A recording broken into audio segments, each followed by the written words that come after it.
Assalamu alaikum. Ekran altındaki Şarkı Türkcelllik aziz qarindoshlar, Dünya Uyghur Qurultayı Tor televiziyasiningki bu 12 noyabrdan 14 noyabrgacha Chexiyaning poytaxti Pragada o'tkaziladigan 7-chi navbatlik vakillar qurultayiga bag'ishlangan maxsus programmasiga xush keldingizlar aziz qarindoshlar. Men hozir sizlarga bu Prag shahridagi 7-chi navbat Dünya Uyghur Qurultayi o'tkaziladigan bu zaldan naq maydondan bu programmani taqdim qilyapman. Ben paratörüm kaç hem olanım şu vakit kaynak olsun. Aziz qarindoshlar, mana bugün hazır saat Prag vakti tushdan 18'ga yaqinlashdi. Hazır mana bir şeyde muşu sizlar ko'rayotgan muşu zalning ichida birozdan keyin 7 navbatlik Dünya Uyghur Qurultayi qatnash uchun dunyoning har qaysi ellaridan kelgan vakillarni kutib olish sharaf mehmonlarini va vakillarni kutib olish murosimi o'tkazilmoqchi bu yerda. Birazdan keyin bu murosim boshida aziz qarindoshlar murosimga bu vakillarni kutib olish murosimiga birlashtirilib yana shu kichkina zalda kichik zal koridorda bu yerda mesela birazdan keyin boshlanadi. Bu Uyg'ur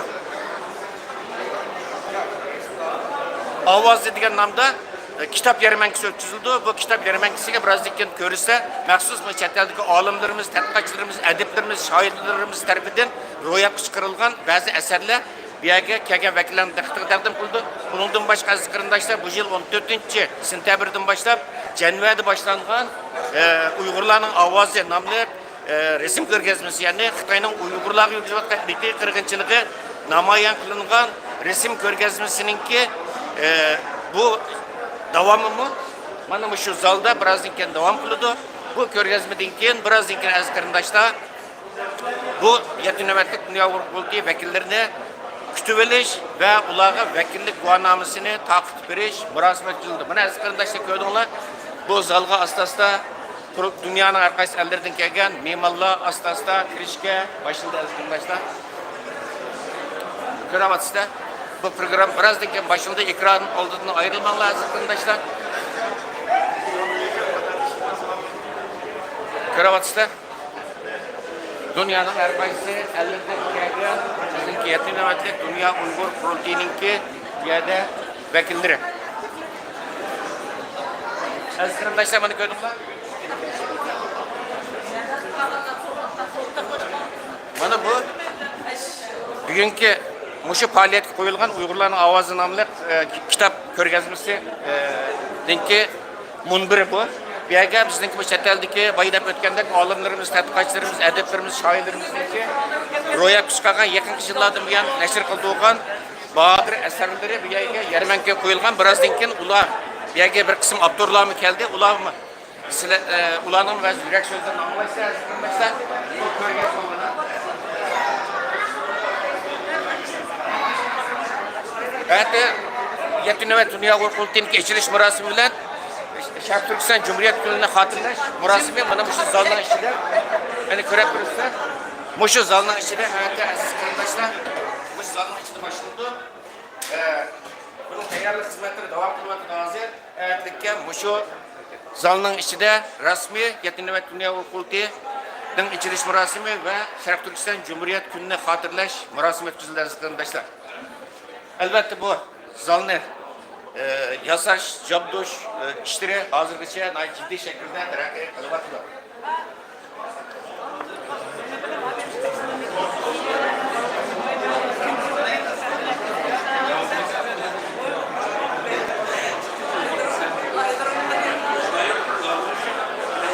Aziz qarindoshlar,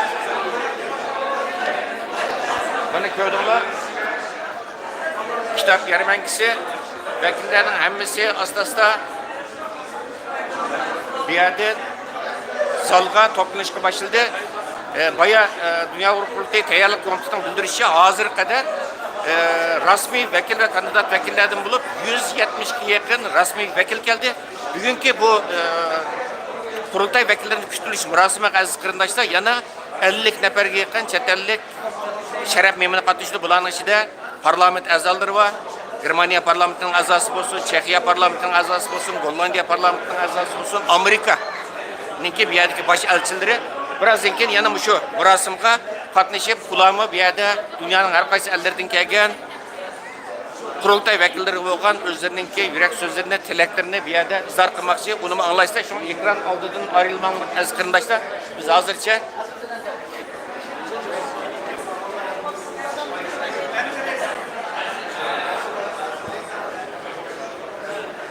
yani birazdan keyin bu faaliyet programma resmi başlanmakta aziz qarindoshlar. Aziz qarindoshlar, shuni eslatib qo'y, bu programni biz hozir Norvegiya Uyghur Komitetining raisi Baxtiyor Umar efendim bilan bevosita taqdim qilyapmiz. Baxtiyor efendim, faaliyet başlangıcı vakillerini bir rapor ko'rishga olsangiz.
Nereye gidip tartışmıyor? Beni komünist sekreter. Patris'in istiyor. Bana sizlerle birlikte haberler duyduğumda Zapiş şehirli hükümetlik şehir başkanlığı'nın Uşak Efendimiz'in konuşunda da bir şehirde uygun şehitler kutsu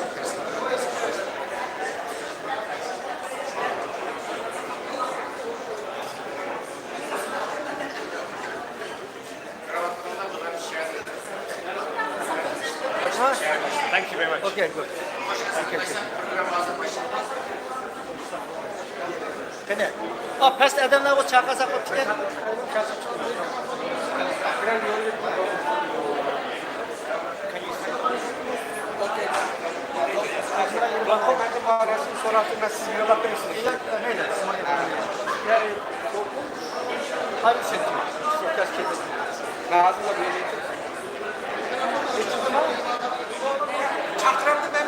Çakram hepsi çakram.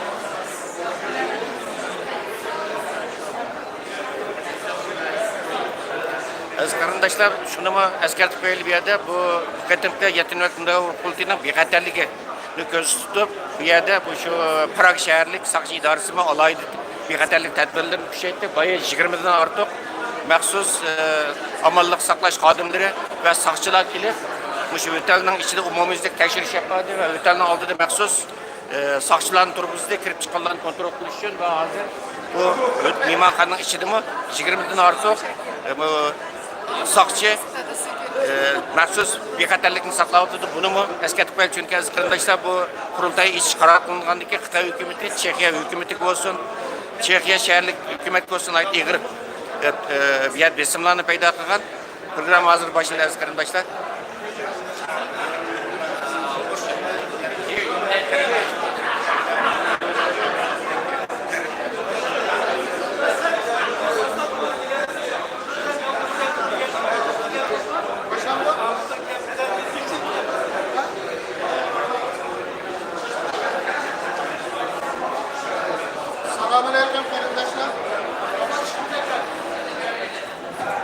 Selamünaleyküm.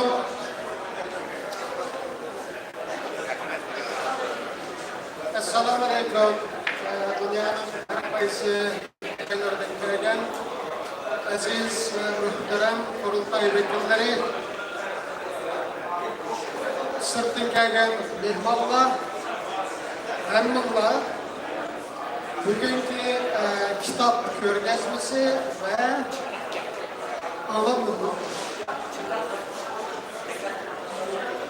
Ve karındaşlarının özüne uçuruşup kitap Bismillah'ımızdan kitaplarını körgezmesi ve muşu münasebet bilen kısıkırgana bu faaliyetimizge hemenla hoş geldinler.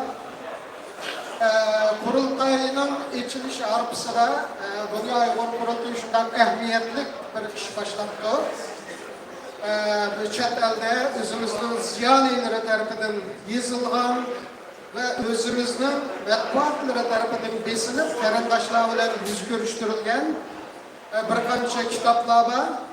Şularni şu münasebet bilan sizlarga tanıştırıp o'tmoqchi.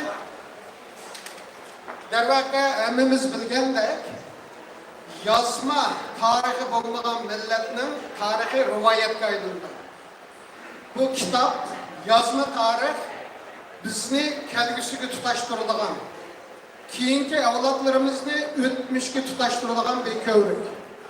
Agar biz bugun 15 asr burungi Orxun yazma yadigarlıkları bilan faxrlanayotgan bo'lsak ve bu yazma yadigarlıkta yazılgan tarixni keyingi avlodlarimizga yetkazib o'zimizning shonliq tarixini keyingi avlodlarga tanishtirib, ularning faxrlanishiga, g'ururlanishiga sabab bo'layotgan bo'lsak, dal shu yazma tarixning tarix betidan yizib yazma şekilde kaldırılganlıqdan biz bu şunu kılavatlarımız. Eğer tariximiz yazma şekillik bulmasa, ata-anadan balavatıga hikaye şekilde anlatılsa bir rivayet kayınlık kalıdır, bir rivayetin ömrü kısa boludu. Şunlaşka Xitay hükümet azir vatanimizde bizden yazma tarixlerimizni çeklevatkan, kitaplarımızını köydürüvatkan mezgilde. Yani bir cihetden bizning an'anaviy medeniyetlerimizden meyli binakarlık olsun, meyli uy bezash san'atimiz olsun, camilerimiz olsun, mazarlıklarımız olsun, yiziklarimiz olsun, tillerimiz olsun, hamma narsa cheklanayotgan Uyghur halkının medeniyetini hozirgi avloddan keyingi avlodga yetkazishdagi bu isil namunalar birdan bir yo'q qilinayotgan mezgilda chet eldagi ziyolilarimizning, bilim egalarining shu tarix o'zlari guvochi bo'lgan shu tarixni va o'zlarining bilim sohasidagi kasbiy talantini joriy qildirib, buni yozma shaklda shunday bizga kitob holatida sunganligi milliy davomizga qilinadigan eng chong xizmat ve kelgusi avlodlarimizning o'zimizning tarixi bilan, tarixiy voqealar bilan, o'tmishimiz bilan, kurash tariximiz bilan keyingi avlodlarimizni tutashtiradigan ko'rikni barpo qilgani davarimiz uchun cho'ng fidokorlik va xizmat hisoblanadi. Shu munosabat bilan men yolg'iz bu kitoblarni yozgan, bu tizib qo'ygan kitobning avtorlari bilan emas, buni nashr qilish uchun fidokorlik qilgan qarindoshlarımızga ve bu kitapni qizg'in suyib, ilib, buni uyinin kütüphanesini baylashtirish ve keyingi avlodlarga bu kitaplarni tanishtirish uchun safarbar bo'lgan barliq qarindoshlarga rahmatimni bildiraman. Bu nima qataliq xayr ko'p kitaplarni ko'rsizlar. Bu kitaplardan birisi Ömer İmin Efendi yazgan Fani Dünyadaki Dozak ve yana Ömer İmin Efendi yazgan Adı Anam Nerede? Yana Okşaş Abdülkadir'in kalemlerinden Menzilim Ahmet Şehzade. Yani Gülşen Abdülkadir Hanım kanallarından yazgan Resul Fiyazlar Ahmet'leri. Yani böyle kitaplar. Yani erkensi de Amerika'da bizim alimimiz ve kurumlarına alimizler yazılan, müziklerine tercüme olarak yayınlanan 100 yıllık maraton. Yani okşaş Uyghur Project namından tercüme kılınan Sean Roberts profesör, Amerikalı profesör, Uyghur şunas. Şu kişi tarafından yazılan Uygurlarla karşı uruş. Anadan Dünya Uyghur Kurultayı'nın baş teftişi dostumuz, kardeşimiz Abdülhakim İdris yazgan Kızıl Kıyamet. Esad Sulayman bizim alimlerimizden, tarihçilerimizden yazgan Uygur tarihideki iyi bulmağanı hikayeler, siyasi sahnedeki Zakirovlar namlı kitap, yana Mutallib Seyfullah yazgan Deniz'nin Eytkalları degan kitap, yana Mayada o'rin almagan lekin yaqinda nashr qilingan kitoblardan Doktor Nebijan dostumuzning Sharqiy Turkiston tarixi bu toplam amallar bilisizlar. Yana Türkiye'deki mukofot berishgan bir xonim bor, Xondan ismi bilan bilinadi. Xayrixo'sh Quyosh nomli kitoblar bor. Bu lager haqida yozilgan kitoblar. Bu şu kitaplar hemmimizin kütüphanesinde, şahsi kütüphanemizde buluşuk tegishli kitaplar. Şunlaşka bu avtorlarga ben rahmetimni bildiraman. Bir kitap yozish oson emas, o'ltirish ketadi. Buni bilim ketadi buni tamomlash uchun. Şunlaşka bu qarindoshlarning vaqtiga va ajriga ko'p rahmat, Alloh rozi bo'lsin. Let me briefly introduce what is going on here. We are here today for book fair, mostly written by Uyghur authors living an exile life. And the book and the written history is important in our culture, in our tradition. At the same time, books are important bridge that can connect our past to future. And it is another way to pass on our legacy to next generation. And for that reason, I encourage you everyone to look at those books and to try to purchase them and to keep them in your personal library. And there are a number of books, and I'm not going to introduce one by one in English. And it is a good source of reference material in your library, and it is a good source of material for your kids to learn our past history and specific events, just like July 5th and others. And kısa tutay, aldı bilen şu kitaplarının avtorlarından bir şeyde bağlama, kısaca şu kitapla konuşturuş fırsatı versek de oylayman. Hürmetli Dünya Uygur Kurultayı'nın baş teftişi Abdülhakim İdris kardeşimiz yazgan Kızıl Kıyamet degan kitap İngilizce tercüme edilyapti, Türkçe tercüme edilyapti. Bu şu münasebet bilan dostumuz Abdülhakim İdris'i ve Kızıl Kıyamet haqida konuşturuş.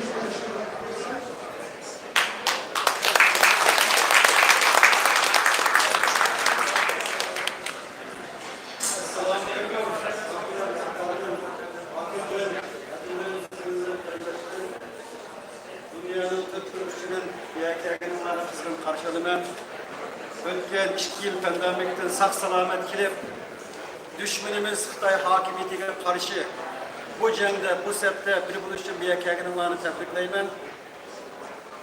Benim bu Kızıl Kıyamet yani Xitay hakimiyetinin İslam dünyanı ishg'ol qilishi ve Uygur irqiy qirg'inchiligidagi kitobni yozishdagi maqsad Uygurlar nuqtai nazaridan bütün chet elliklar yoki qaror beruvchilarning oldida bir paket bo'lsin. Bunaqa Uygurlar nima deydi degan narsada qaror beradigan yana bir hujjat bo'lsin degan nuqtai nazardan yozgan. Ama Uygurlarga deydiganim, qarindoshlarimga deydiganim shu. Ben şahsen o'zim 30 yılga yaqin bu davanın içinde nurg'unlagan vaqtda biz boshqalardan yordam so'rashga muhtoj bo'lib keldik. Xalqimiz qirilyapti.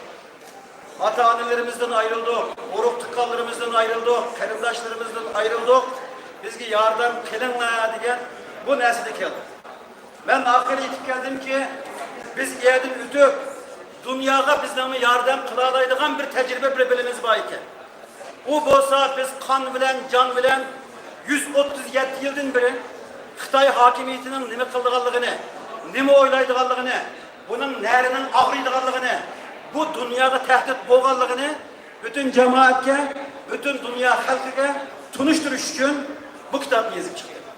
Ve bu kitap arkalı asası cihetten Müslüman ümmetini bu dinge düşman bo'lgan. Yani Uygur meselesi, İslam meselesi emas, etiqat meselesi.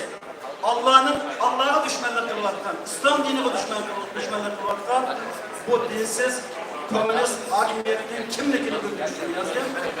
Ve şimdiki bu kitaptan tesiri inşallah 2 günden keyin London'da Xitay elçixanasının aldığında o ümmetince Müslümanlar işlep, namayış kılıp yine Müslüman kardeşlerin nerede sualını sorarlar. Benim yanımda Xitay hakimiyeti kardeşlerin zindanlarına baktılar. Sizin diğerinin güneşini bilmeyiyor. O tutunanı bilmeyiyor. Ağzullah, eğer Xuda aytılayın bilse, Allah bilse seni elçiye söyleyecek. Bugün bunu dünyada değil, Müslümanlar bildi, Yahudiler bildi, Hristiyanlar bildi, insan hakkını koklayacaklar bildi. Benimki üzerinki bir işgal cevap verdi. Bu kitabını bir kurga ağınımınki az bolsumu təsirli kökenligimden nait üzem kuşalmen. Her birinlerinin mu bunu kollak kuvvetlep belgelenler için köp teşekkürümle bildiremem. Amanet bununla Allah'a emanet. Başlatışımız hürmetli Abdülhakim İdris Kardeşimiz Bakır Ahmet. Thank you very much for our Chief Auditor Abdülhakim İdris. Erken Sıdık efendim geldi mi gelmedi mi? Var mı yok mu? Gülşen Abdülkadir Hanım var mı yok mu? Şunda mı? Onda olsa ikinci bulup ben Mutanlip Seyyidullah kardeşimiz var olsa Deniz'in eğitimleri degan kitobga bir chiqimiz tonishtirish berishga taklif qilsam.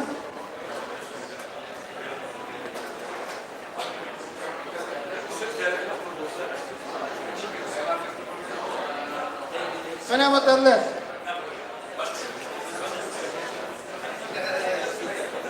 Okay. Bunda bo'lsa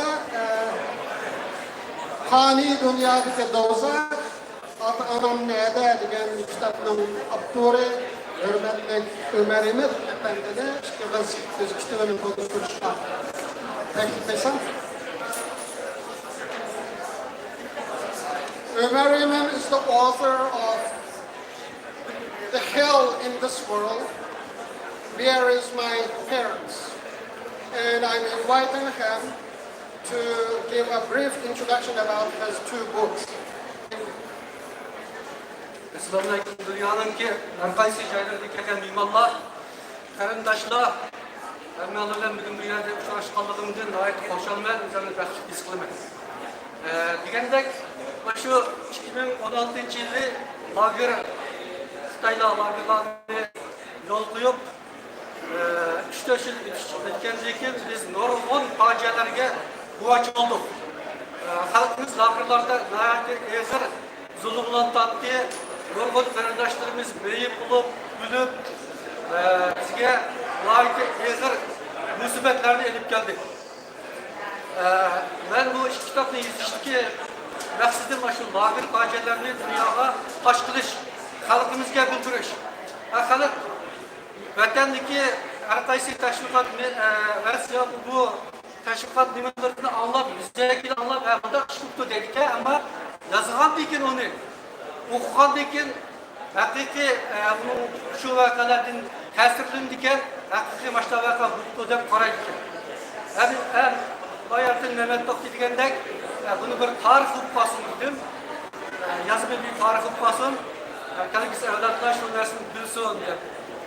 Bunun da bu kitobdagi mazmunda asosli shu chet eliga tirik chiqarilgan 9 nafar lager shohidlarni shularning o'zini ziyorat qilib, o'z og'zida anglab yozib chiqdim va boshqa vatanda bo'lgan hikayeler var, yani hikaye şekillerde lager bo'lgan ba'zilarni ularni xabar shaklida emas, xabarni rasmiy bir voqeaga, hikoyaga aylantirib yozib chiqqan.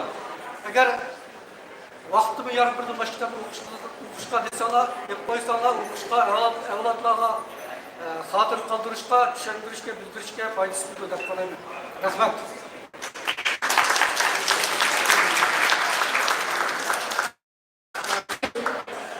basically, a brief introduction about those two books.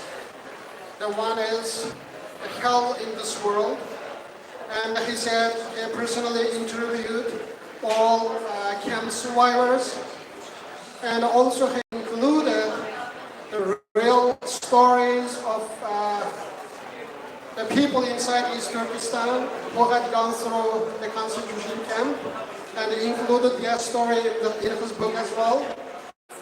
And so I strongly encourage everyone to have this book in our own library. And unless Dilshan Abdelkader or Erkin Siddiq and any others, the author of the books are present here. And this is the end of our introduction to Book Fair. And a little while later, we are going to have a reception. And one more time, I'm going to encourage you, just please have each of these books in your library, and it's going to be good reference books for our next generation.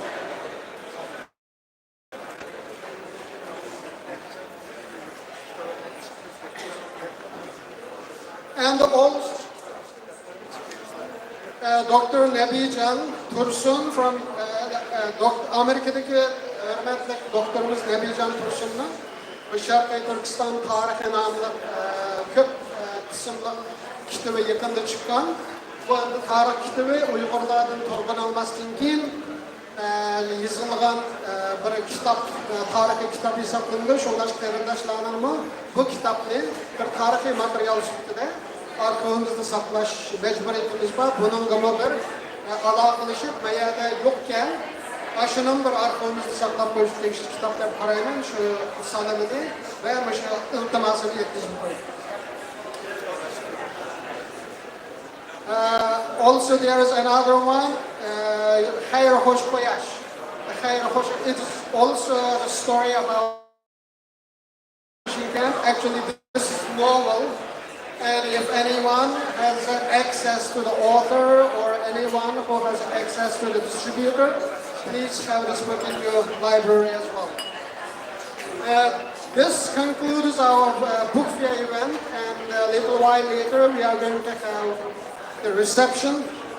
And so there is water, and the water is servant, and please have some interaction one to another. Thank you.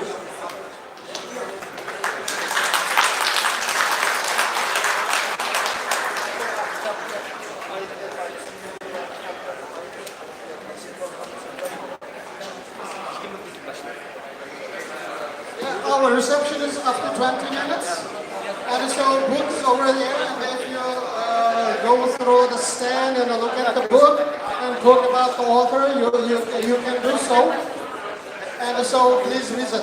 Thank you.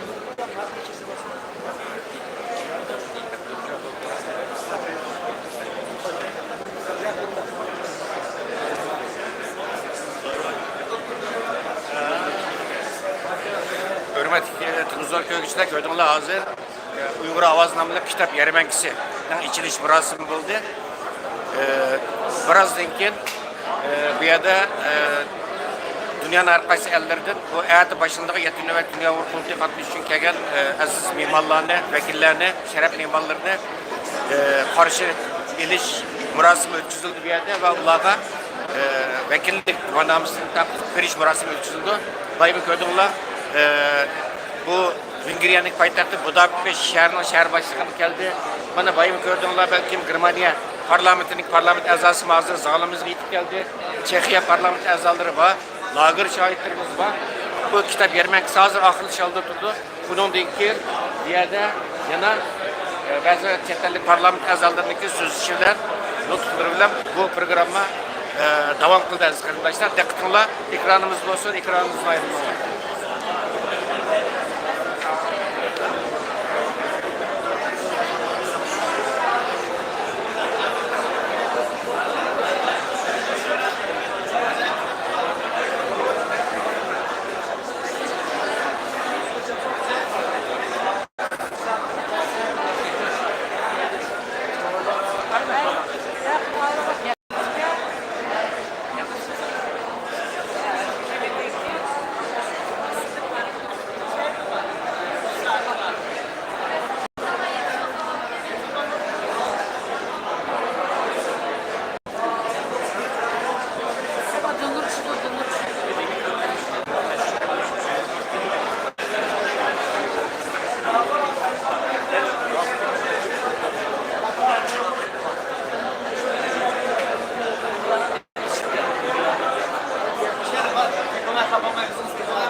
ko'rib turibsiz, mana bugungi bu murosimimizda lager shoirlaridan Qalbinur xonim, Umbarbek Ubar Xotirojim qatorli ba'zi lager shoirlarimiz va yana ba'zi lager shoirlarimiz aytganlar. Xo'sh, Ubar xonim, siz bu Qalbinur xonim bu yorbacha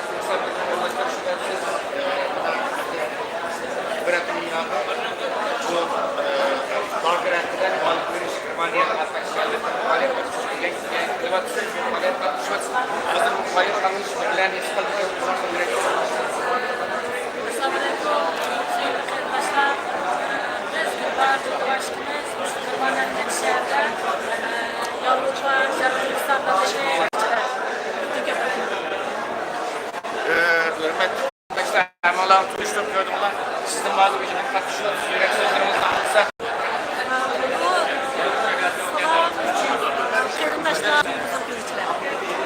Bugün biz Germaniyadan faaliyetimizin o'tida Pragakiler 7. navbatlik Dünya Uyghur ichilish murosimiga qatnashyapmiz. Shunchalik ahamiyatli ayoqlashkisi. Siz bir qanday tuyg'uda oldi? Assalomu alaykum. Muhtaram qarindoshlar va muajiratga barliq do'stlarim. Bugun bu qurultoyning ochilish murosimi oldida turibdi. Men shaxsan 35 million xalqimizdagi eng og'ir omonatini bugun olib keldim.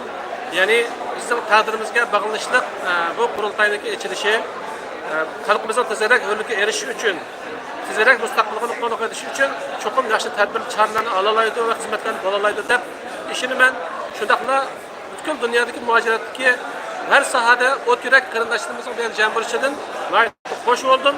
İşençem tıkımı açtı ve kırındaşlarımızın mı hem bizim bu sıkıntımızı kurtulup erkinlik için, hürlük için bir kişilik mecburiyetini ada kılışını ümit kılıyorum. Rahmet, Barbikan efendim. Hürmetli arkadaşlar, bu efendim Avrupa Şarkı Türkistan Birliği'nin reisi Askarcan avval katılımlık programlardım demek öttü. Avrupa Şarkı Türkistan Birliği'nin bivasıta uyuşturucu ve teşkileşiyle Askarcan efendimin bivasıta riyasatçılığında lager şahitleri bir haftanın yağı Germaniyan arka şehirlerde bu lager meselesinde boğalık üç akkurat ilan kısmalı ödüntü. Askarcan efendim siz bu faaliyette devam ettiriyorsunuz. Onun için devam ediyorsunuz. Faaliyet kurmadan meydanda bu işin kendiniz bölüştüğü için usulsüz bir tezgah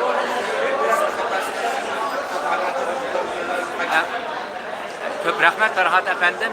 Biz degендek 11. ayının 6'sı bu faaliyeti başlamak. Bu faaliyetimiz bizdeki iki lager şahitlerimiz Qalbinur ve Gülbahar hanımla bilen hazırgıca München, Augsburg, Regensburg, Würzburg degan 4 şehirde faaliyetlerimizni hem matbuatçılığını içiş hem bundan bu yerdeki şehirlik hükümetleri mesela Regensburg ve Augsburg'da şehirlik hükümet başlıkları bizlerine kabul kıldı. Şunu bilen bugün elbette kurultay 7. kurultayımız bu yerde içildiği için 7. kurultayga qatnashaydi deb keldik. 7.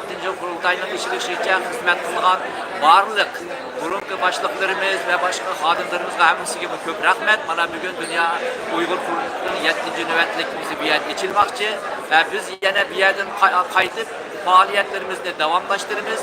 Bundan keyin Göttingen Üniversitesi'de, Leipzig Üniversitesi'de, Hannover'de, Berlin'de ve Karlsruhe'de bulup yine 6 şehirde Xudayım bulsa bizdeki lager şahitlerimiz bilen bu alıqdan ötüş söhbetleri ötküzatımız. Bununla Gürman halkının kızıkışı naiti jukur.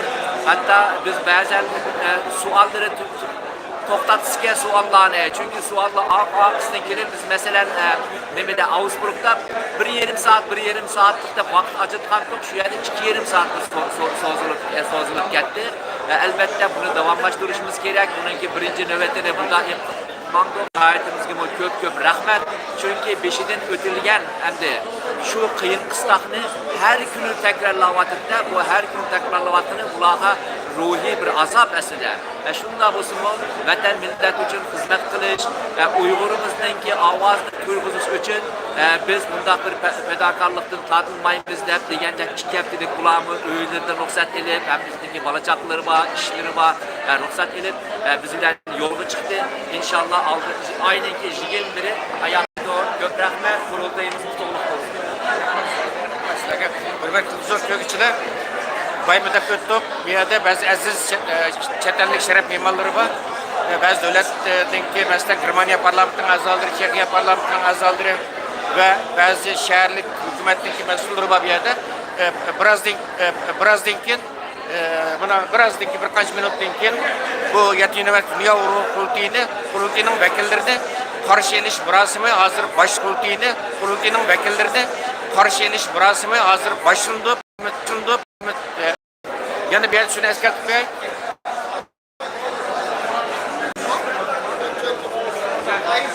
Askerdaşlar Yetinivet Dünya Kurultayı katılış için yana Kurultayı'nın resmi ve kandidat vekillerden başka yana Kurultayı'yla yakından kalışmakta Şarkı Türkistan var. Cemiyet'in reisi Hüdayet Nakıs'tan Şarkı Türkistan Ulumalar Birliği'nin reisi Abdal Meğer efendim ve Arabistan'da sizdeki dini ulumalarımız, alımlarımızdan bazı aziz mimarlar gelip hoş anda katışmakta.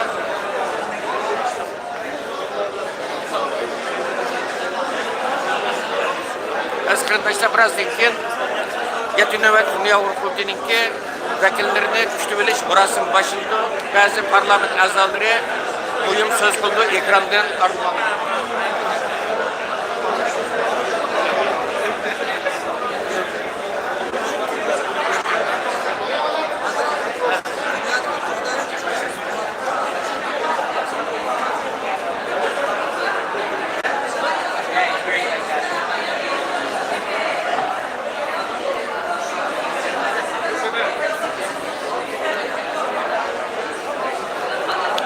Arkadaşlar yani 10 minuttan keyin bu Yetinivet Dünya Kurultayı vekilleri güçlülüş murasimi ötküzüldü. Bu murasimga bizdeki Dünya Kurultayı'nınki program yetakçisi Zumratay Erkan Hanım riyasetçilik kıldı ve tayyorluk kılıvatıdı.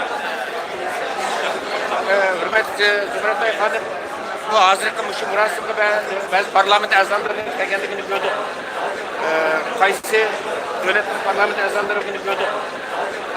Qaysi devlet parlament azalları var biraz dinkin ular qaysidir söz qildi. Bugün maliyetki kelgan parlament a'zolari bor. Masalan, Chexiyadan kelganlar bor, Germaniyadan kelgan, Kanadadan kelgan, anondan keyin Angliyadan kelganlar chiq. Shu har qaysi davlatlardan iqtisodiy shu Yevropa parlamentiga kelgan parlament a'zolari bor. Shunga ular kelib bugün ichilish murosimiga qatnashib berdi va ham atidagi, anondagi, atidagi programlarga qatnashib keldi. Rahmet azkırındaşlar ekranda arılmalı. Nait buyum 7-8 devletdeki parlament azası biraz dinkin Yetinivet Dünya Kurultayı vekillerine hitaben söz kılıdı. Şerif Türkistan halkına hitaben nait buyum söz kılıdı. Nait buyum tavsiyeler bulundu. Yani 6-7 minut dinkin bu programı bu hemen resmi başını çıkan azkırındaşlar ekrandan arılmalı.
nutqinlar meyada bo'lsa, biz hozir inglizcemi başlap qilmoqchi. Şoňa molar jimjit turib bersaňlar, chunki meyada jiq paranlar buldu. Şoňa molar bir azroq bo'lsin jimjit turib bersaňlar. Rahmat. Good evening, everyone, dear guests, honorable guests.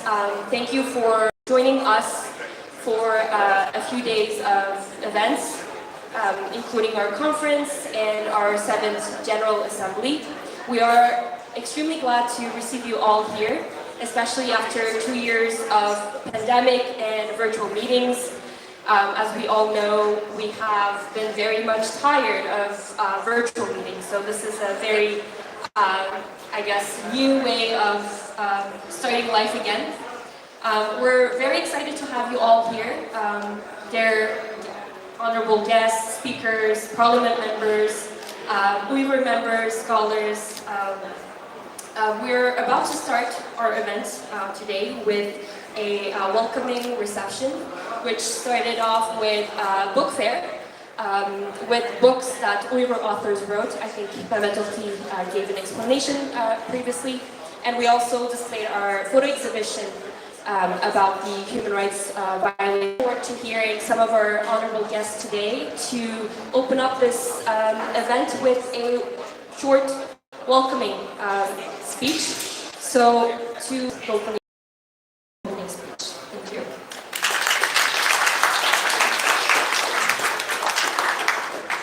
Assalamu alaikum, aziz vatandaşlar, mehmonlar, dünyanın hem bir yerine kelgan, Dünya Qurultayının 7. navbatlik qurultayga ve xalqarалық konferansımıza hoş geldinler.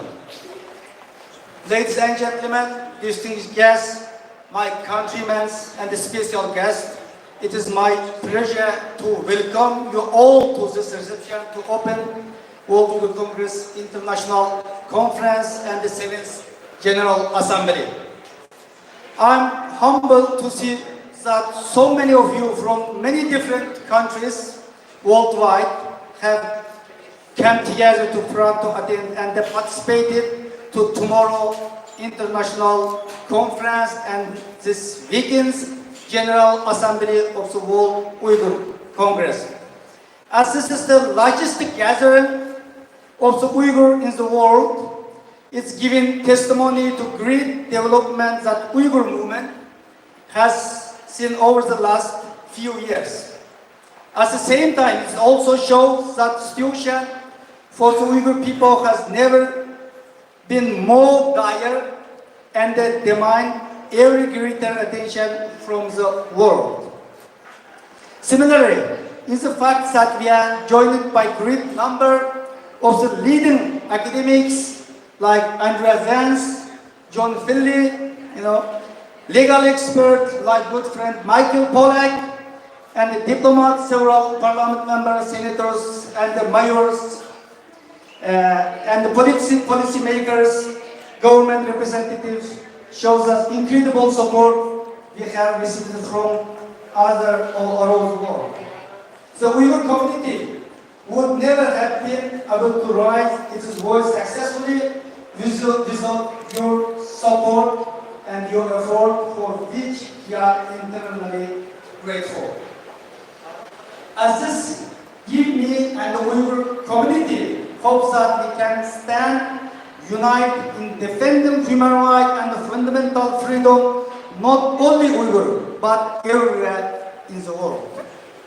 As you will see tonight, reception future book fair of Uyghur authors whose works have been so important, transmitting the rich Uyghur history, culture, and religion, as well as raising awareness of the Uyghur plight globally. Moreover, you will notice part of the World Uyghur Congress Human Rights Exhibition around here, and which it has to honor to organize different European cities together with United States mission on the embassies. I hope that tonight's reception will see many old friends and to be start meaningful new reconnections, strengthen the Uyghur movement and bless them for effort for years to come. I thank you for all attending this reception and wish you a wonderful evening ahead. Thank you very much. Assalamu alaikum aziz mehmonlar, dunyoning har joyidan kelgan aziz qimmatli sabdoshlar. Uzun yollarni besib bugun bu yerga keldik. Endi bizning xalqaro konferansimiz ve Dünya Qurultayı'nın 7. navbatlik vekiller qurultayı resmi başlandı.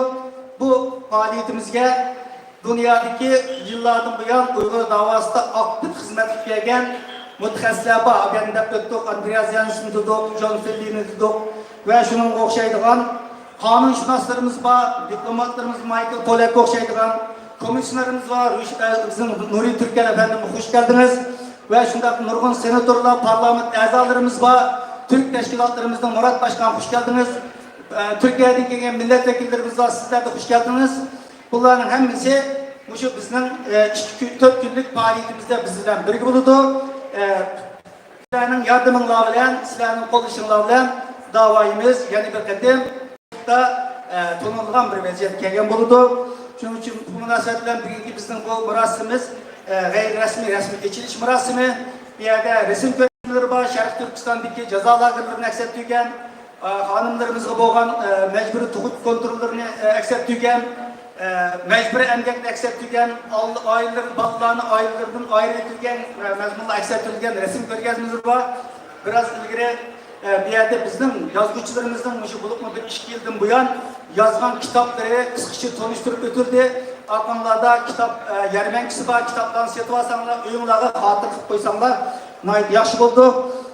Bu resim ko'rgazmasini Dünya Qurultayı Avrupa'nın okşaş bulmagan şehirlerde Amerika elçihalları bilen birlikte olanın maddi yardımıyla ötküzüp kivatımız. Bu 4-incisi. Bunun da mı xebirimle okup kalsın. Bu münasebetle bir yerde 2 yılın görüşemligen nurgun dostlarımızla, septaşlarımızla bir görüşüş, bıçaklış fırsatımız oldu. Bunun 3 yaptığını Bosna'da Şarkı Türkistan Muharip Cemiyeti'nin orunlaştırışıyla bir uçuruş olgan. Aradan bir aydan azrak vakit ötkendiğinden ikinci kadem bütün Şarkı Türkistanlıklar bugün çekti bir araya geldi. Bunu bizge nisip kılan Cenab-ı Allah'a rahmet ettiğimiz emanlığa rahmet.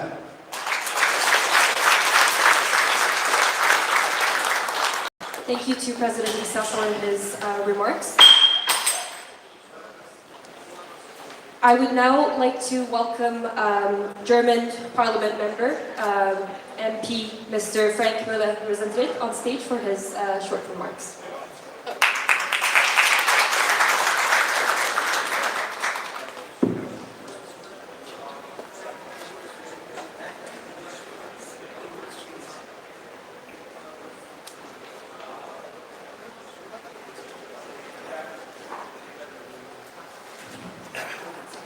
Dear ladies and gentlemen, for me it's an honor to speak here because I'm a member of the Liberal Party in Germany, a member of the Parliament, the German Bundestag, and for our liberal guys and women in the German Bundestag, freedom is woven in our blood cells, and every second of our life we think about freedom and we support everybody in the world who has no freedom and fight against everybody who give people in the world no freedom. So for us as a liberal party in the world, it's very important to support everything who has not that freedom, like we all together, and support people in the world who fight for freedom. Do you want to translate? Okay, please. Ben Germaniya parlamentidan ben qisqartib tarjima qilay, xatımızsanlar, hammasini to'liq qilmayman.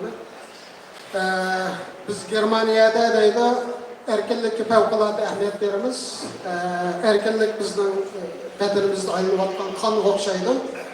Biz qonsiz yashayolmagan bo'lsak, erkinliksiz yashayolmaymiz. Shu sababdan biz erkinlik deganda yalnız o'zimizning erkinligini emas, dunyoning hamma yerida erkinlikka bo'g'ilgan xalqlarning erkinligi uchun kurash qilamiz. Shuning uchun oranglarda bo'lganimdan favqulodda o'zimni g'ururlik va baxtiyorlik uchun his qilaman.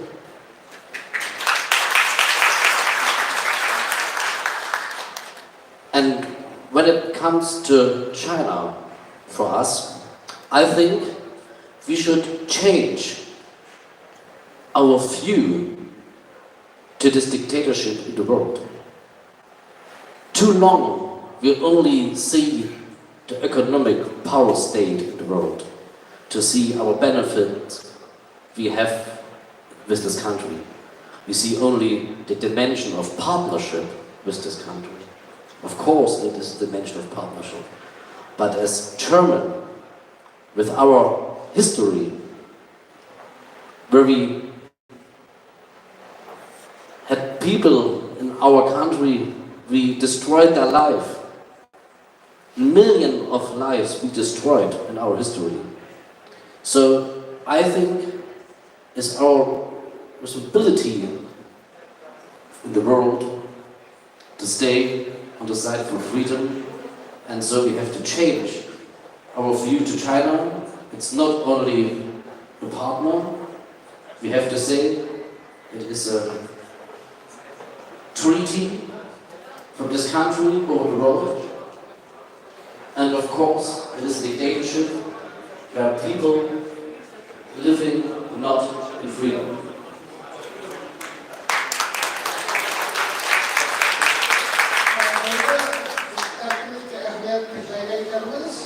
Xitoylik diktator devletni o'zgartirishi bor, o'zimizga nasib qilishimiz kerak deydi.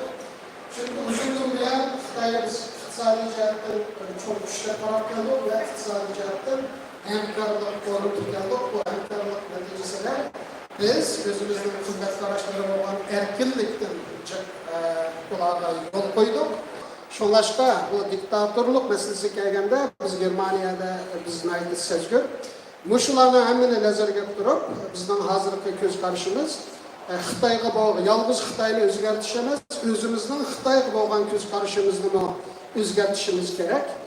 Ya'ni Xitoydek bir diktator davlatni o'zimizning hamkorlashuvchi yoki sherigi deb qaramasdan, bu davlatning tabiatining diktator bo'lganligi va insonlarni izlaganligi mushuni doim esimizda saqlashimiz kerak.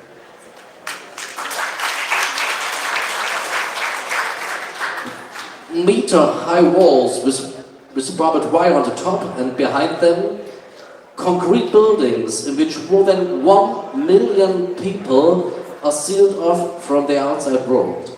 Members of your minority of the Uyghurs and Kazakhs in particular are imprisoned in a so-called for the Chinese re-education camps in the Chinese region of Xinjiang. And the Chinese government states that it wants to prepare people for so-called professional life and to free them from terrorist idea. What a bullshit they say.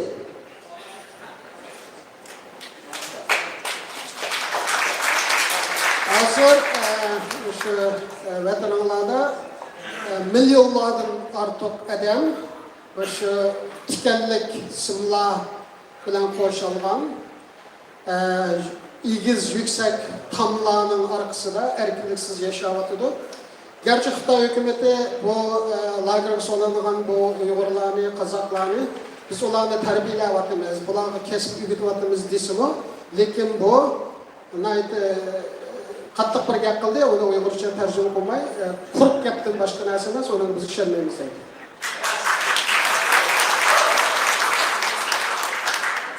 And I met a lot of former inmates in this camp, and I'm very glad to see both of you, two women also here today.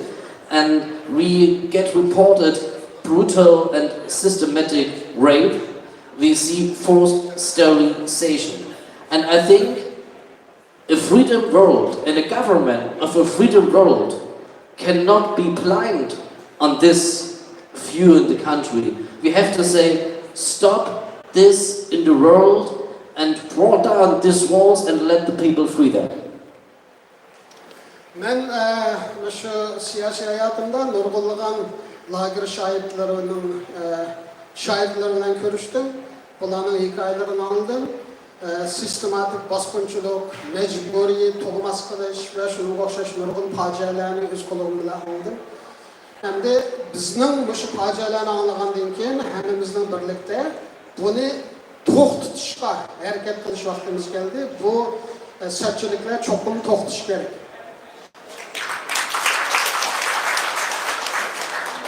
In the next year, the Olympic Winter Games will take place in Beijing, and the Communist Chinese Party will stage this event as a massive propaganda show. And I think every member of parliament in this world can decide by himself whether he wants to take part or not. I think the most best sign for freedom is not to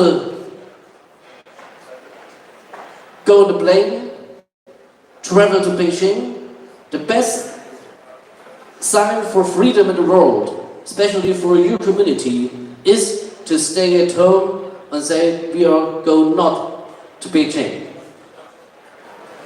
Kelerjile Xitay olimpik ötküzde şunun sahiphanlık kıldı. Endi Xitay bu olimpik nemesini özleri üçün, özlerinin itibarını östürdiğen ve özlerinin hazırki siyasetini teşvik kıldıgan bir vasıtaga aylandırışga tayyorlik qilyapti. Boshunda xalqaro mezgilde dünyanın har qaysi joylaridagi millat vakillari MP'lar bir qaror berish kerak. Ya Xitoyga berib Xitoyning shu tashviqotiga vasita bo'lishni tanlaydi yoki bo'lmaydi. Onunga qarshi turib bu olimpikning shu Beijingga o'tkazishga qarshi turadigan o'zining pozitsiyasini bildirdi.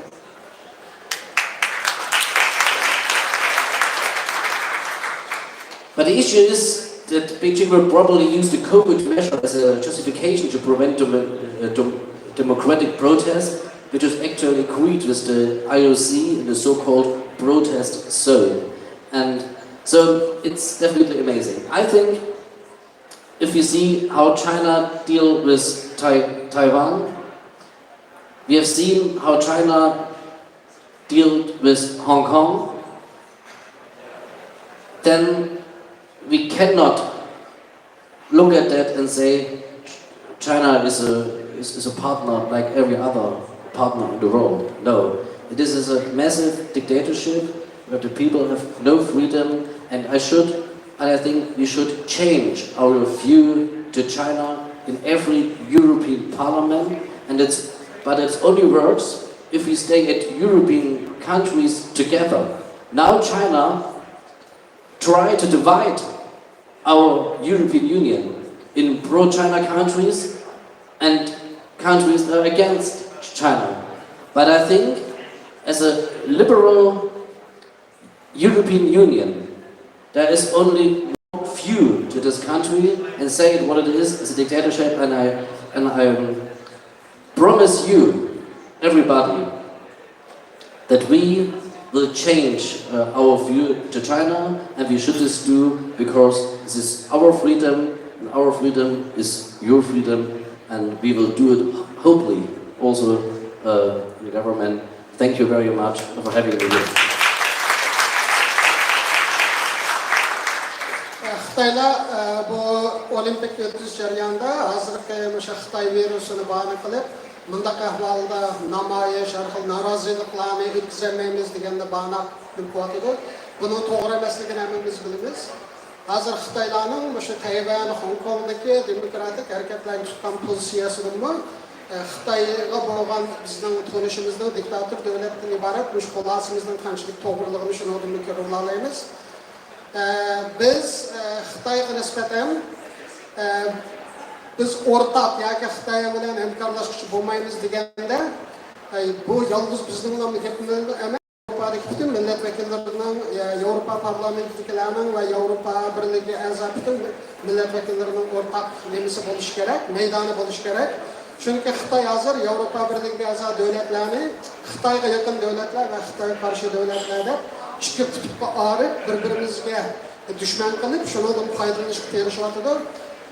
Shunda bo'lgankan, butun shularni nazarga olgan asosda biz hech bo'lmasa men mishara sizlarga shuni va'da bera olamanki, biz endi Xitoyga bo'lgan ko'z qarashimizni tamoman o'zgartiramiz. Çünkü biz şunu biliriz ki bizning erkinligimiz yalnız bizga ham taalluq emas, bizning erkinligimiz ayni vaqtda sizlarning erkinliginglar. Rahmat.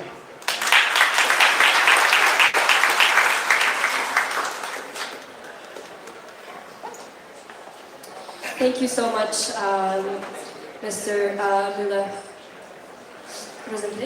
As you all know, Germany has just had its federal elections, and our MP here is very busy right now trying to negotiate the next coalition to form the government. So we are very thankful for you for making the time to come here and deliver your remarks. We appreciate your time. Thank you. Sizler bilgəndək bizden hazır Germaniyada 10-cu ayda, 9-cu ayda saylam buldu. Bu parlament əzası hazır saylamını qılıb, şu kilərki hükümet kuruşqa, koalisyonda şunda ciddi aldıraşlıqda şu hükümet kurvatıdı. Şuna aşı ciddi nemisidim mu? Şu vaxtını azraq çıxırıb bizni kilib, bizden tam bu pəyinigə köp rəhmət ediniz.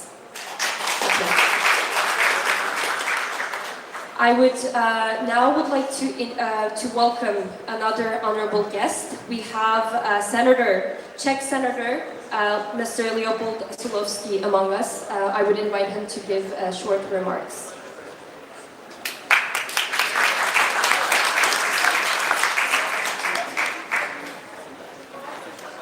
Chtěl bych všechny pozdravit. Salam alaikum. Good evening. I would like to say hello to everyone. Je pro mě velká podsta, že jsem byl pozván tady na tento kongres, vlastně již 7. celosvětový. A je pro mě podsta, že můžu tady trávit čas s tak odvážnými lidmi. It's a big honor for me to be here today at the World Uyghur Congress, and it's a big honor for me to be with such brave people as you.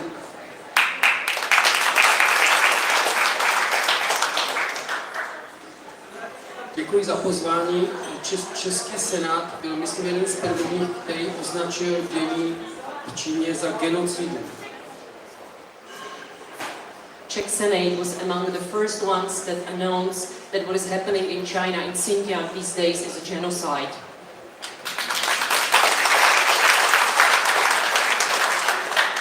Je pro mě s podivem proto, že Čína, která se chce stavět do pozice světového lídra, na svém území strpí takovéto události.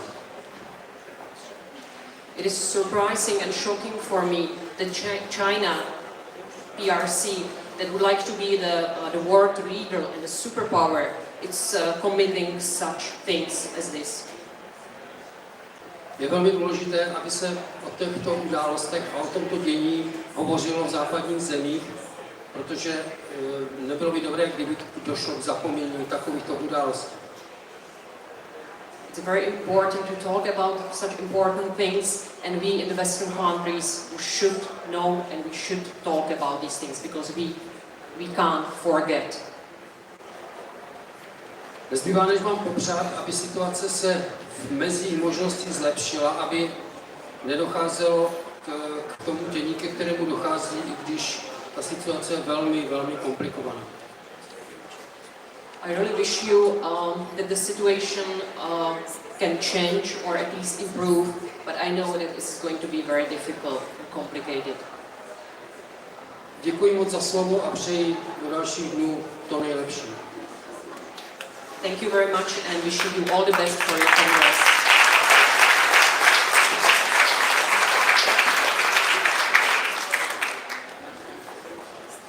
Yana kısaca sizlerle tercümesini yapayım. Hayırlı akşamlar buralardan. Bir yerde bu uçuruşta katlaştığım benim için gayet çok şeref. Sizlerdeki batur, cengivar insanların arasında bolğanımdan özlemle bəxtiyar his qılıman.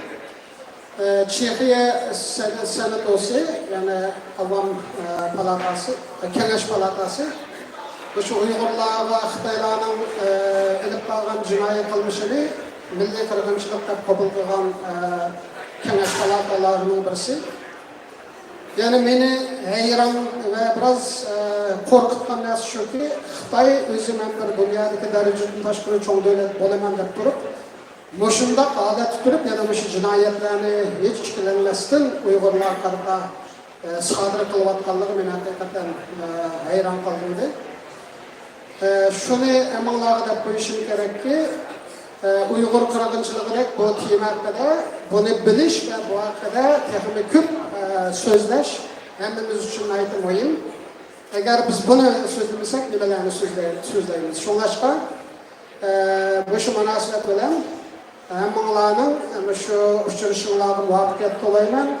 Ko'p ishlashingiz to'g'ri keldi, chunki vaziyatni ilgarilatish yoki yaxshiga aylantirish unchalik oson emas, lekin ishlamasak bu vujudga chiqmaydi. Rahmat. Yikuyi, Mr. Sulowski.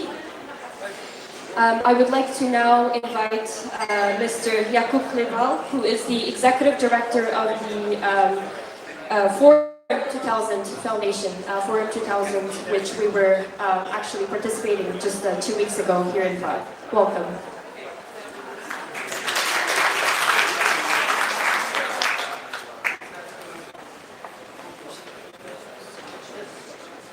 So, good evening, ladies and gentlemen. Thank you for the invitation. It's a pleasure to welcome you here in Prague for your World Uyghur Congress meeting. As you well know, the objective of WUC is to achieve the right for Uyghur people to peacefully and freely determine the political future of East Turkestan. This mission is especially important in view of the current state of affairs in China, which has been described here already. So you know that for many years the human rights situation in People's Republic of China has been appalling, and it is actually getting worse by day. The oppression of minorities as Tibetans or the Uyghurs is terrible, with over 1 million people in Xinjiang in concentration camps, and with a systematic cultural genocide taking place. For Forum 2000, which is the organization I have the honor to lead, the cause of Uyghur people and of human rights in China has for a long time been an issue that is of crucial importance to us. In September 2009, we hosted a conference in Prague which is called Peace, Democracy and Human Rights in Asia, with the participation of His Holiness the Dalai Lama and the then President of the WUC, Ms. Rabia Kadir.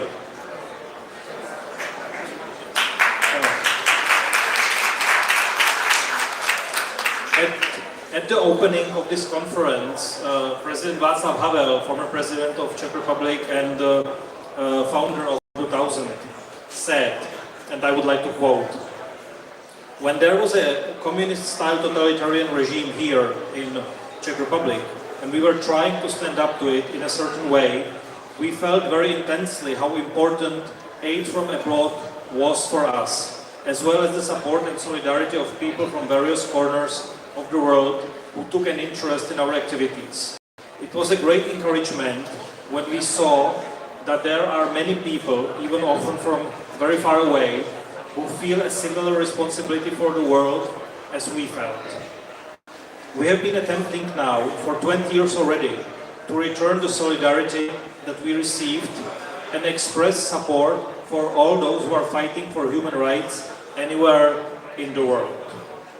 End of quote. So today I would just like to confirm the words of President Havel and his commitment that he made more than 10 years ago. We stand in full solidarity with our Uyghur friends, with all of you here. And the fact that this meeting is actually taking place in Prague, I think, is an evidence to that. One final point, if you allow me. One of the participants of that conference that I mentioned in 2009 with His Holiness, with Rabia Kadir, was President de Klerk of South Africa, the Nobel Peace Prize laureate and one of the architects of the peaceful transition from apartheid to a democratic country in South Africa where opportunities were equal to everyone.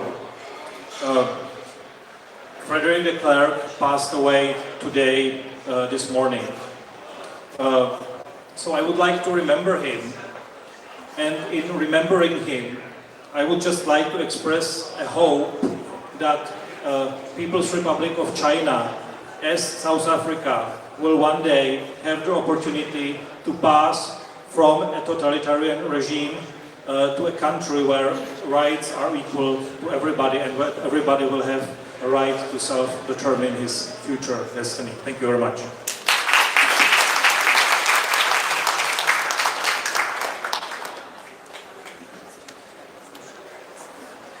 Assalamu alaikum, biraz kıskartıp depreyim sizge. Emalar hayırlı akşamlar, bir yerde boğulun düşünmek hoş buldum.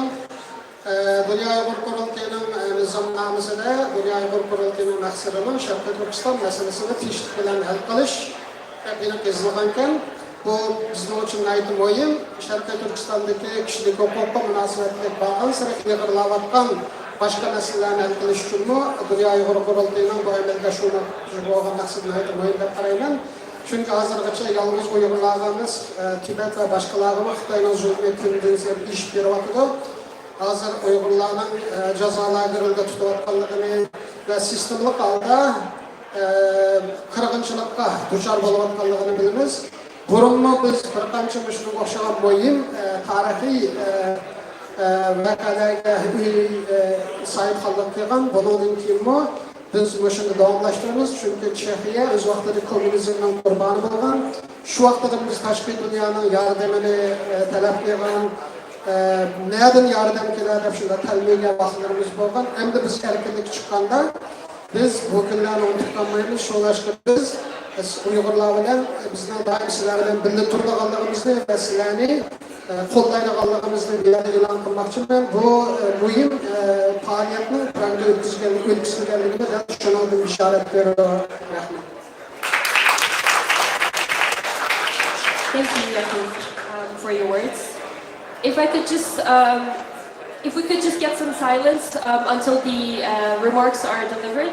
Bize avaş çıkamayıp tutsam mı gaplar tükenlikin anandikin kamak çıkıyoruz. Aşağıda paranlaşmasına bulduk. Rahmet.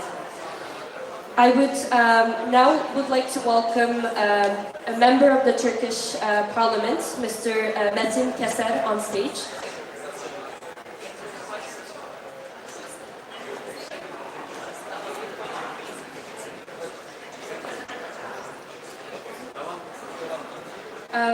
Metin Keser, is he around? No? Okay. Then I would then welcome Professor Dr. Ilyas Doğan on stage. Oh, okay, they were on the same plane, I guess. Okay. Then I would now give the floor to Turgun Acem for some of the other honorable guests.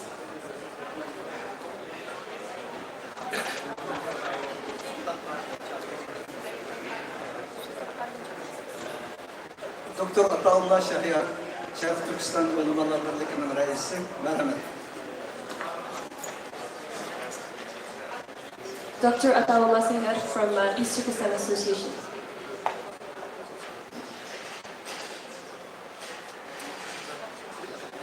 Muhterem imanlar, muhterem Uygur dava kırındaşları. Bugün davamızın şundaq bir şanlıq bir ahvalını görüşün gayet heyecanlandırdı. Hepimiz bilgendek her biri davamız bir kadem hem yaxşı ilgileş oldu. Hazır vaxtda hele dünya miqyasında köp kütmegen hatta bizim tahminimizden yukarı derecede davamızda ilgileş oldu.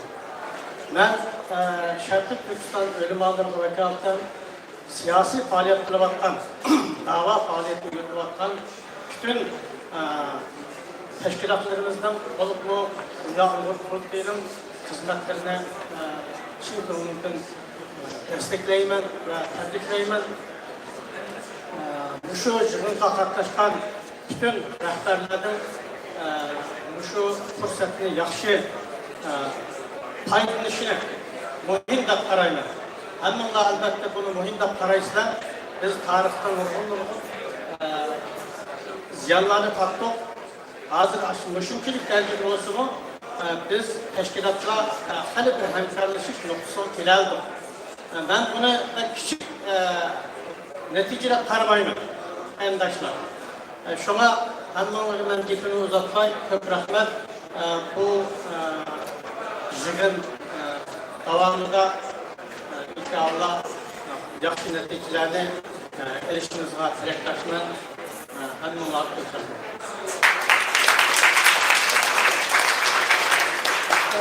Good evening, everyone.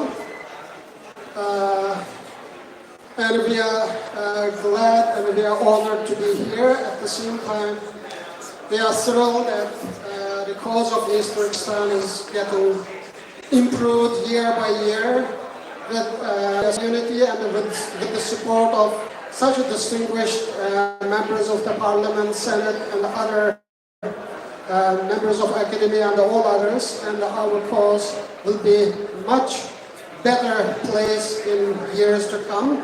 With this short note, I will wish you all the best for this conference. Thank you. Because you will need them for the entire 3-day events to enter the conference room. Bütün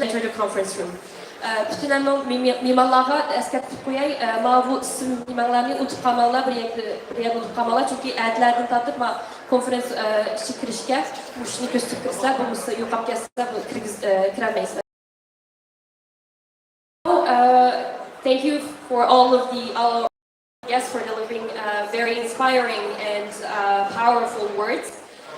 We look forward to working with all of you to address this cause and to end Uyghur genocide. We would like to now move on to a certificate ceremony for the delegates of the 7th World Uyghur Congress. So I would welcome WUC President and Kapil Najin on stage to give the certificates.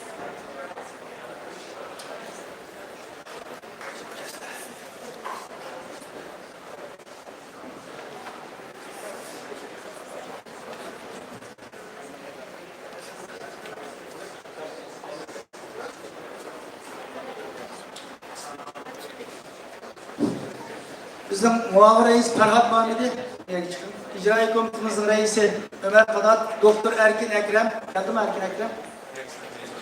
Bizim meslekçimiz Rişat Abbas, Erkin Sidik, Süleyman Seydi Kemal.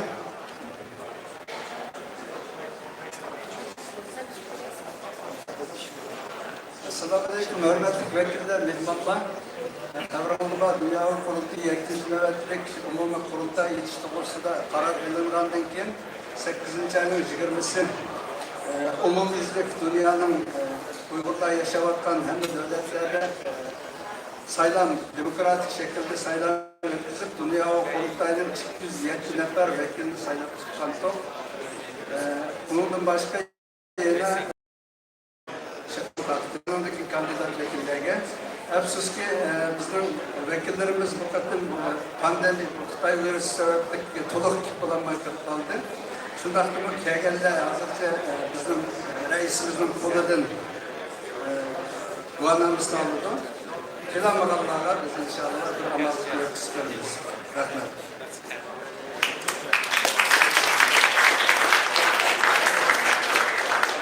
İsmini okuganlar aldık çıkıp reisimizin kolunu tapşırıp alsana.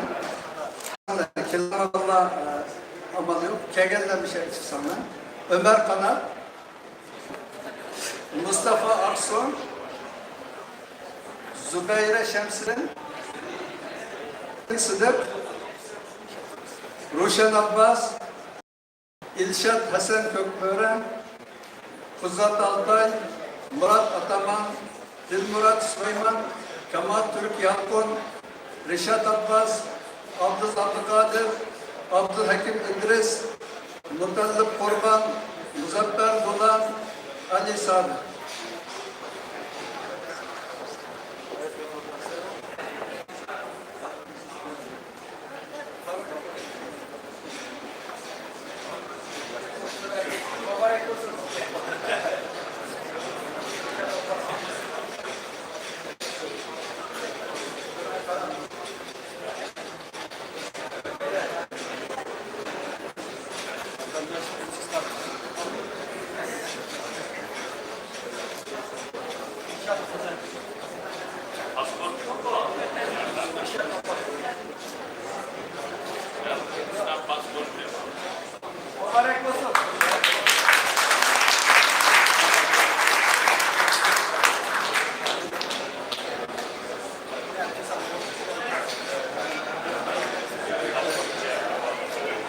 Kanada vekilleri, merhaba. Mehmet Tokti, Tuygun Abdüveli, Turnisa Metsidik, Bilal Sıdıkcan, Şevket İmam, Hayret Akkuş, Mukerrem Kurban, Mehmetcan Kurban, Rukiye Turkuş, Raziye Mahmud, Hasan Ubul, Babur İlçi, Kevser Kamil, Kebir Kurban ve Tursun Ulun.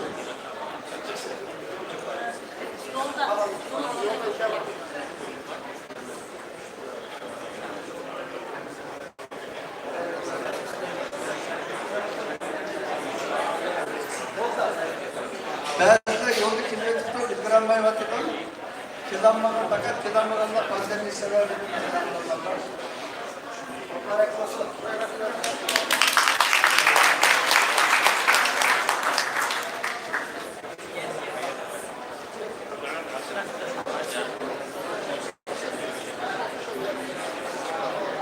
Avustralya vekilleri Zürat Abdükerim, Bahtiyar Beyran, Polat Sayın, Dilzat Damyan, Gülmire Zunun, Sülhi Böre, Alım Osman, Mehmet Celetçi, Sultan Hivilla, Şefkat Cüret, Taşyare, Abdülcelil Muhammed, Adile Yar Muhammed, Arafat Kutlan, İlyas Şükür, İntizar İlham, Ramile Canişir.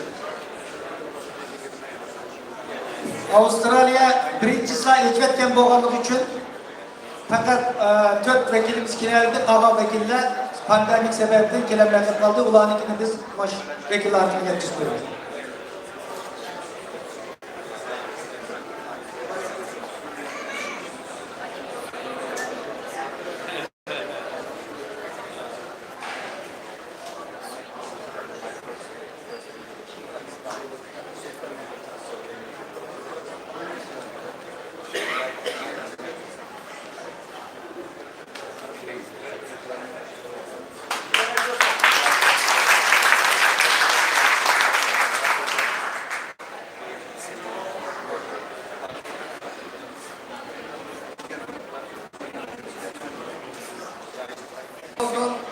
Ferhat Muhammed, Mahire İsa, Süreyya İlham, Ekrem Hezim, Zümretay Erkin, Ümit Tursun, Erkin Zunun, Halime Abdükerim, İlyas Silik, Habibullah Ahad, Nurahmet Tursun, Zülmiray Tursun, Ömer İbn, Gayur Kurban, Gülnar Osman, Salahiddin Said Ahmet, Enver Ahmet, Ekber Kasım, Nur Mehmet Abdullah, Amangül Enver, Abdüşkür Mehmet, Muradül Mutazir.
Mahir Ayası.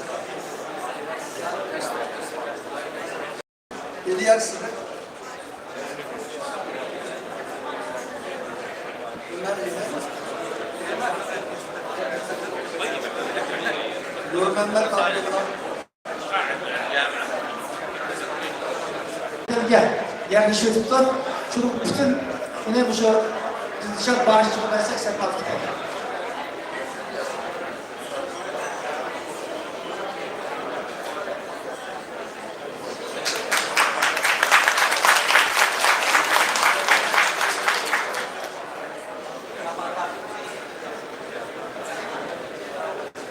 Japonya vekilleri beş nefer Kerim,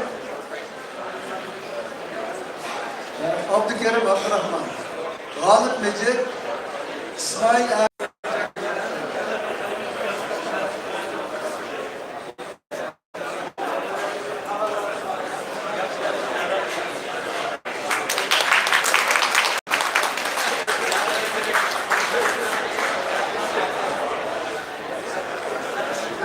Norvegiya vekilleri Bəxtiyar Ömer, Samet Abla, Ranagül Tursun, Ferhat Yakup, Aygül Yusuf, Kadriye Gopur, Kalçem Mehmet Emin, Muadder Ülükut, Yaşar Hamdullah, Muhammed Emin Mehmet, Abdüveli Ayup.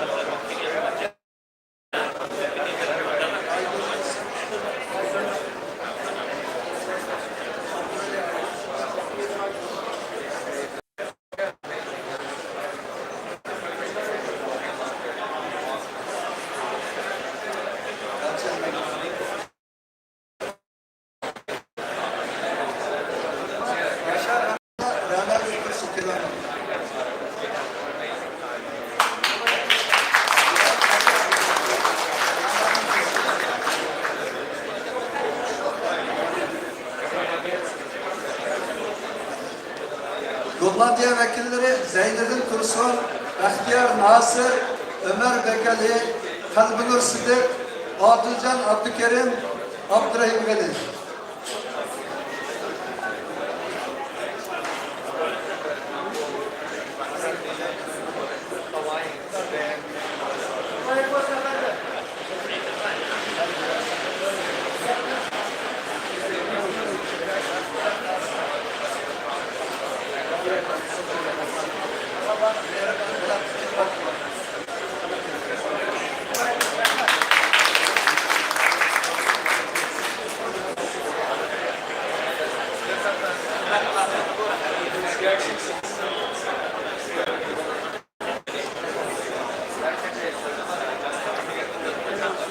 Engilya vekilleri Kerem Zahir, Mahire Eysayma, Enver Tofte, Rahime Mahmut.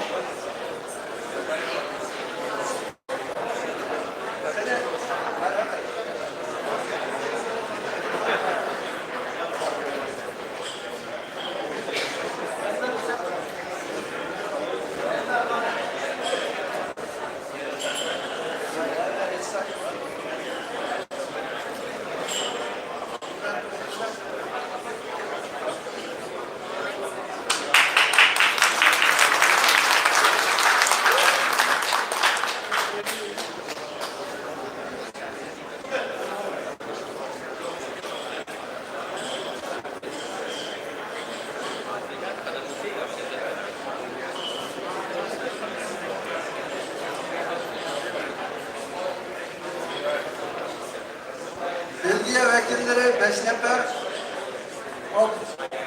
Ömerov Abdülmuttalip, Abdullah Ömerov teşkilat başkanı,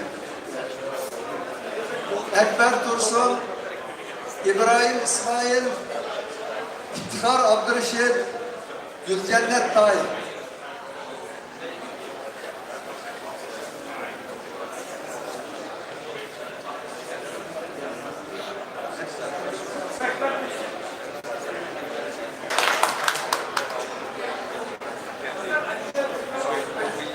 Şvitsarya vekilleri 4 nefer, Endili Mehmet Kerim, Kerem Şerif, Rızvan İlham, Habibullah Halım.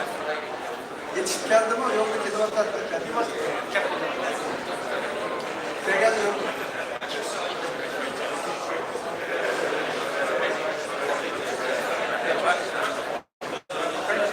Şvitsarya vekilleri 5 nefer, Necat Turgun, Dilşat Reşit, Nebican Ağla, Bəxtinisa Abdurrahim, Kayser Özhan. Ma Şivisiye'nin vekilleri Batırlar bu. Kedi Dilşat nerede?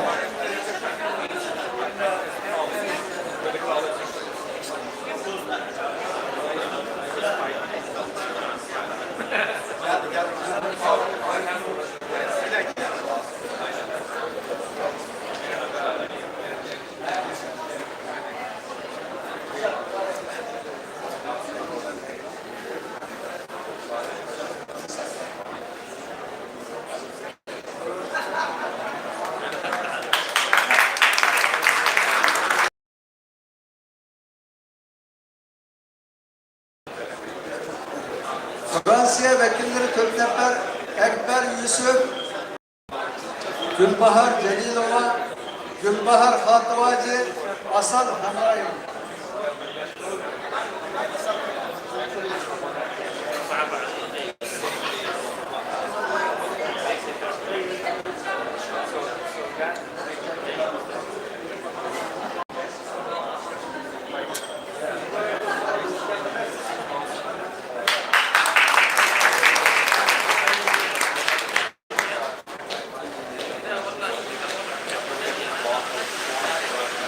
Finlandiya vekilleri 2 nefer, Muhammed Abdullah Abdülhafiz, Obul Kasım Ahmet Seyit,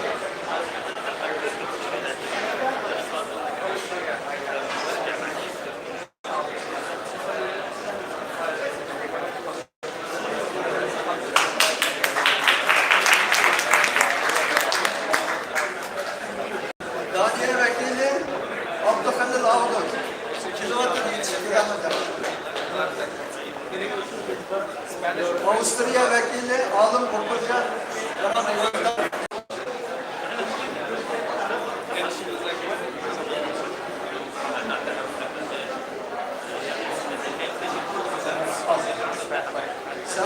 Suudi Arabistan vekili Üstad Abdullah Alım, Türkistan.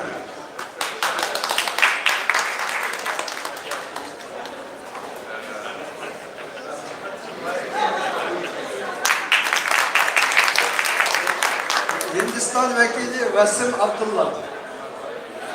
Yetişemedi. Bulgarya vekili Abdülhamid Sıdık. O yolda.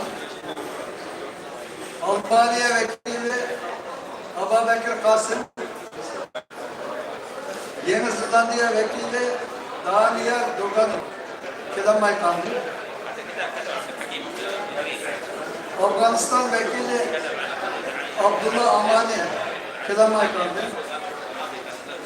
Pakistan vekili Muhammed Ömer, Sierra Leone, Afrika'nın bir devlet külü kardeşimiz.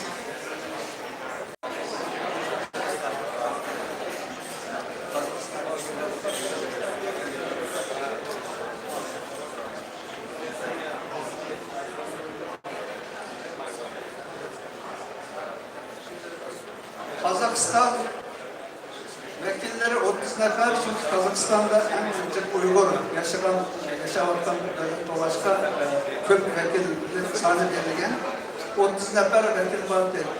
Pandemi sebepten kilanmayı kaptağız. Ola ama torunun tartışını kurdu, bizde görüktürdü, bizim olan görüktürümüz.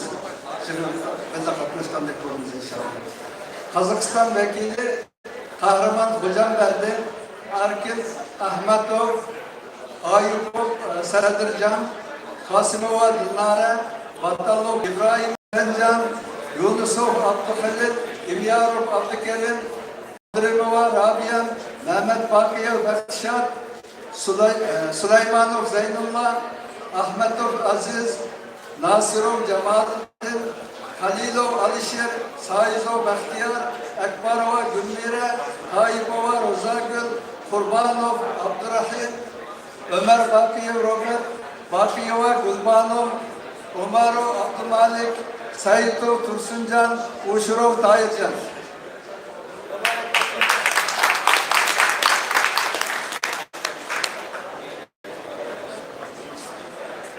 Kırgızistan'la okşaş kelamede 12 nefer vekilimiz var.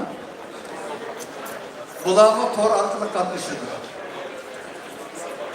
Kasimov Askar, Abdul Bakiyev Ruz Muhammed, Ruziyeva Zumrat, Kasimova Tursunay, Akbarov Dilmurat, Uşurov Mavlan, Abdul Bakiyeva Melike, Hafizov Abdurrahim, Niyazova Medine, Vavdinova Nergis, Vavdinov Ekber Abdurreştoviç, Metmusayeva Feruze.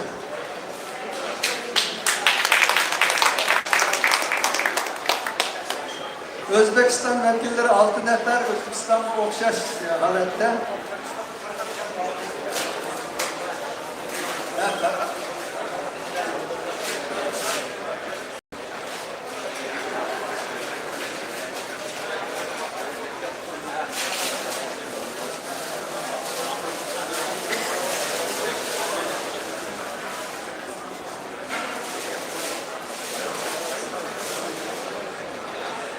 Özbekistan vekilleri 6 nefer, İskenderov, Hüseyin, Zahitov, Alimcan, Kurbanova, Gülbahar, Barayev, Abdülcan, Kavaydullayev, Nacidin, Tahirova, Zeytun.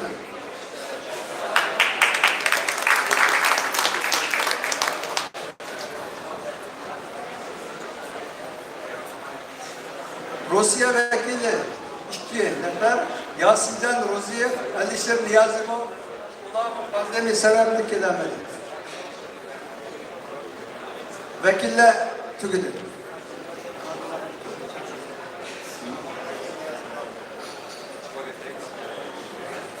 Germaniyanın abiyam kilamagan Suriye hanım bilen Halime, Mahire hanım şeyden.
Kandidat vekillerimizden cemiyet 85 nefer.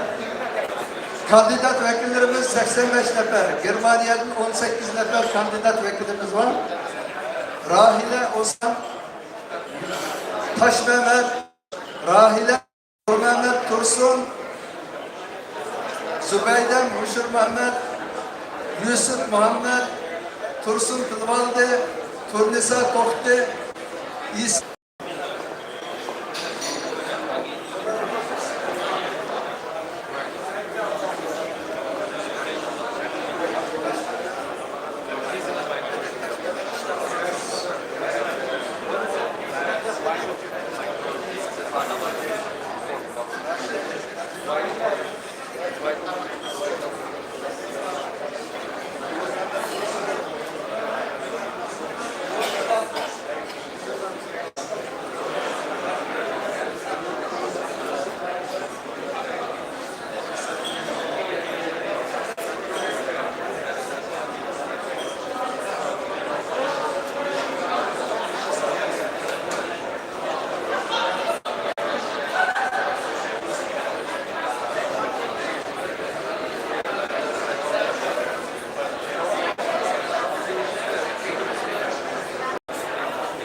Türkiye kandidat vekilleri 18 nefer.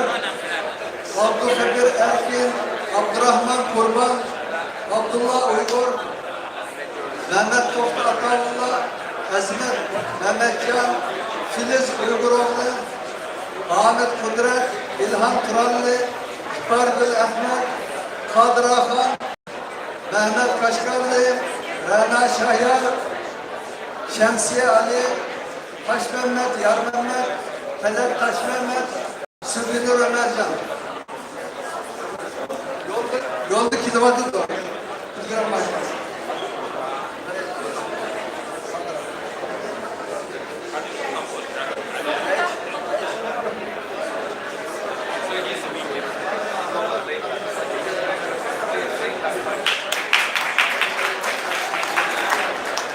Avustralya kandidat vekilleri Mehmet Oğul, Tursunay İlham, Zulfiye Helillah, Reyhan Rız Hacı, Hayret Yasin,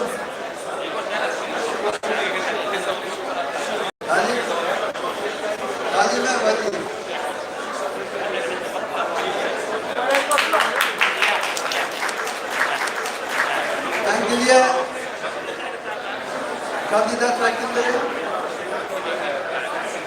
Aziz İsa, Mehmet Ali, Şöhret İsabay, Aziz İsa.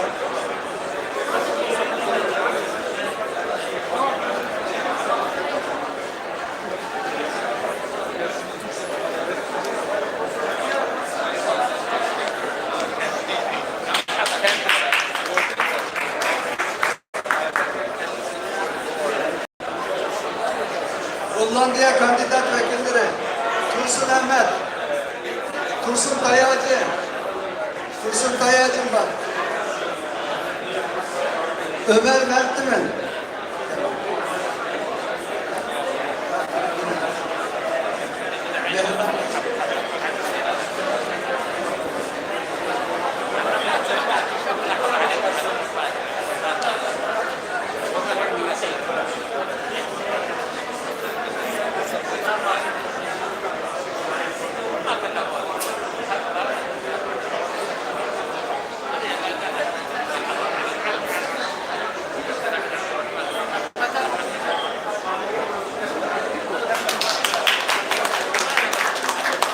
Jamhuriye kandidat vekilleri İlhan Mahmut, Gülistan Aziz.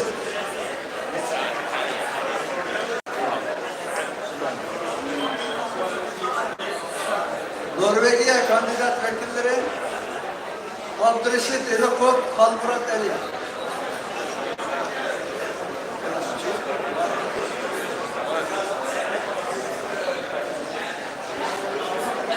Şvitsariya kandidat vekilleri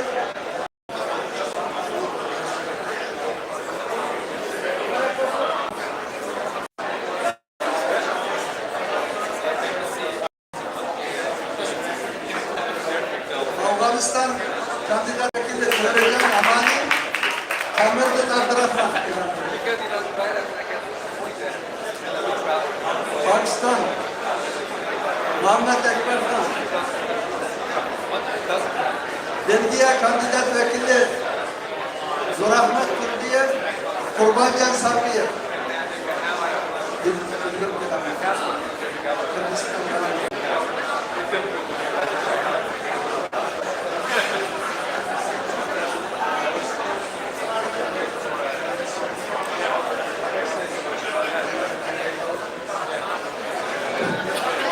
Esselamu Aleyküm. Vekillerimizden bir kısımları Kilalidi, bir kısımları yolda giyotudu Avrupa'dakiler başında. Ama Kazakistan, Kırgızistan, Özbekistan ve Avustralya diki devletlerdeki çigara içilmeganlığı üçün mutlak köp kısmı. Zaten hemiz kilemedi bu Kazakistan, Kırgızistan'da köp tırışıldı ama ulardaki Covid çeklimisi beklik kızıl. Nimeti boğanlığı için ki hareketler kılındı bombeli şununla ular Kazakistan'daki bütün vekiller bir otele yıkıldı. Kırgızistan'dakilerimiz bir otele yıkıldı. Özbekistan'dakiler bir yere, Avustralya'dakiler üç yere yıkıldı.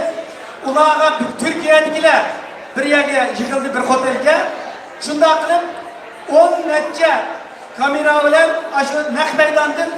Biz bir şey katlaşkandakilermiş kimliklerini takıp tem bütün yıkıllağı bizden tem kopup tem uflap bütün saylanmışlara temkat düşüdü. Yani bugünkü hem teknolojinin belgen ucunda artıkçılık ölen bu işler biz hal kılmakçı. Şununla uzun yollardan gelgen bütün vekiller köp rahmet. Şununla bugünkü bir yerdeki resepsiyonumuz bir şeyde akıllaştı. Hem de tamıkımla soğuk kaldı. Hem namlaş restorana girip mezilik tamaklardan Çekliye'nin tamaklarından huzurlansanlar oldu. Rahmet emmenlere. Thank you for everyone for joining us for this welcoming reception. Kütülüş murasımı şunlarla nişan akıllaşı, bizim programımızda nişan akıllaştırıyoruz. İkra olduğunu bütün kardeşlerimize tekrar minnettarlığımızı bildiririz. Eskrindash'ta 7. Dünya Uygur Kurultayı'nın içiliş murasımı ve Şarkı Türkistan Cumhuriyet Günü ve Hatırlaş murasımı ertlikle Prag vakti yani Avrupa vakti ettiğin saat 9'da rasmi başlandı ve sen görüyorsan bu şu Dünya Uygur Kurultayı doğru televizyası arkalı Nek Meydan'dan YouTube sayfasında kalktırıldı. Şuna ertlikle görüşeyle az görülmeli Dünya Uygur Kurultayı TV, Tor Televizyon, YouTube sayfasına abone olun ve bu tarihi fırsatı kaçırmak ve ertesi yeni 12 Noyabr etigen saat 9'dan ışıkın tüygenге kadar biz her güne de gidelim. Yetinimet Dünya Kurultayı'nınki emeli ahvaldan hak meydanından ışığı silah gören vakit ekran arkalı tartışma girişimiz. Ertesi hak meydan programımız görüşelim. Görüşeceğim.